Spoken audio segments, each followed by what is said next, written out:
In the world, there are many supposed separate problems, whether it's overeating, anxiety, stress, anger, fear, worrying, addictions,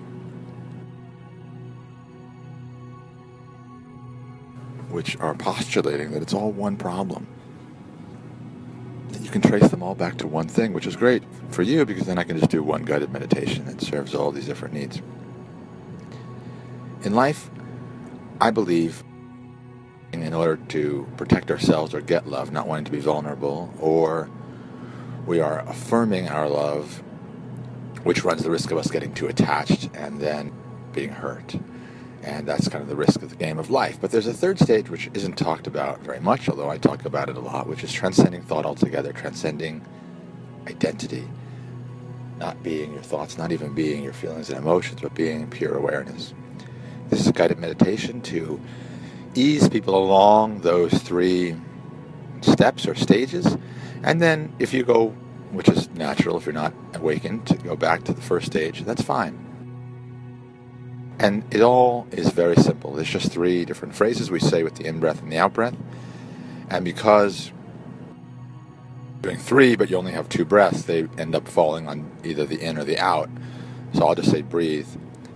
And it doesn't matter where it's falling, but in fact, because your body's doing something differently, you'll resonate with the words in a different way.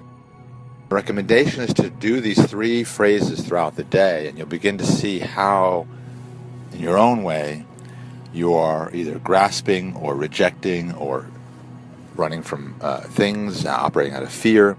And this is not to be judgmental of yourself. It's just a way to be conscious of what's happening and, as often as possible, to move beyond thought. It may not even happen once, but it may happen continually. It's not a contest. So let us begin, finally, with what the three phrases are. Well, so first we'll just do an in-breath and out-breath.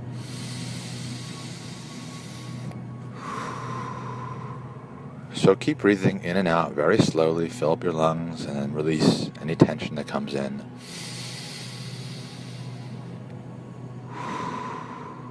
So the first phrase is, who cares? And it's just a thing of like when you're sort of retracting, who cares? I don't care about that. And it's okay if you don't care about something.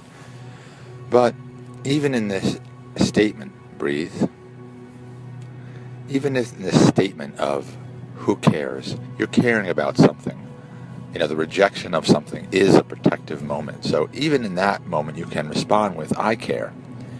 What you may find if you do this throughout the day, that you say who cares at a time where you actually happen to be caring about something.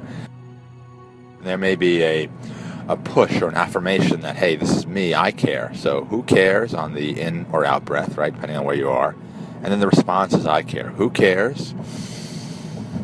I care. Who cares? I care. And you could just do that and, live a happier life perhaps. But I'm going to take you to the third level, which a lot of people don't want to go to or don't think to go to, or no one's ever spoken to them about going to, which is beyond the mind, beyond identity. So the third one is, who is the one who cares? And this is based on Ramana Maharshi's who is that or who am I?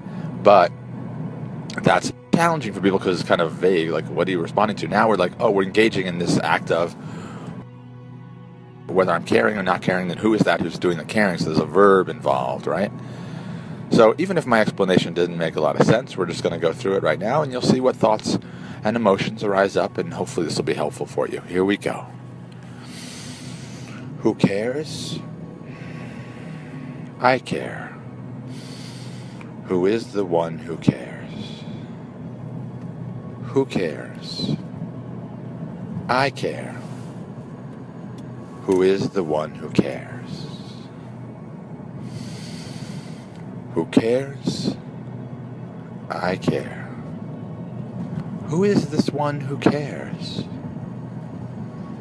Who cares? I care. Who is this one who cares? And so keep doing that throughout the day. And what you may find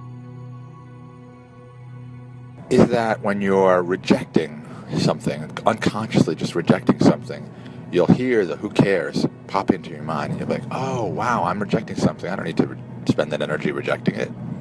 Or you might say, oh, I want to engage deeply, or I may want to connect with where the love is here in this situation. I care. And then if you catch yourself in egoic attachment, I find particularly because I'm making these videos and I have a lot of viewers, that I can have a little bit of a big ego comes upon me, and then I say, I care, and then I say, oh wow, I'm grasping, I'm trying to improve my self-esteem or self-worth through something as silly as how many people like my videos or subscribe, which, by the way, please do. But no, seriously, I mean, who cares? I care. Who is this one who cares? Dropping into the who cares is sometimes a protective aspect when the ego gets out of control. Or it's, because you're afraid that the ego's going to be hurt because it's so dependent. So that's why we move to the who is the one who cares. And we're not even able to answer that question. We're just engaging in a dialogue of who is this person who's caring or not caring? Who is that? That's pure awareness. Can't describe it. Any description is arising in awareness. So who cares? I care. Who is this one who cares? Who cares? I care. Who is this one who cares? Who cares? I care. Who is this one who cares? Breathe. Who cares? I care. Who is this one who cares? Who cares? I care. Who is this one who cares? Who cares? I care. Who is this one who cares? Who cares? I care. Who is this one who cares? Please subscribe. If you have children, you can go to our homeschooling, unschooling website, get a free gift, and education. It's based on this idea of moving towards what your passions are, what your interests are. Moving beyond addictions and destructive behaviors when you can't find love, either for yourself or for others. And obviously, also to get an education to prepare you for life. Thanks for listening.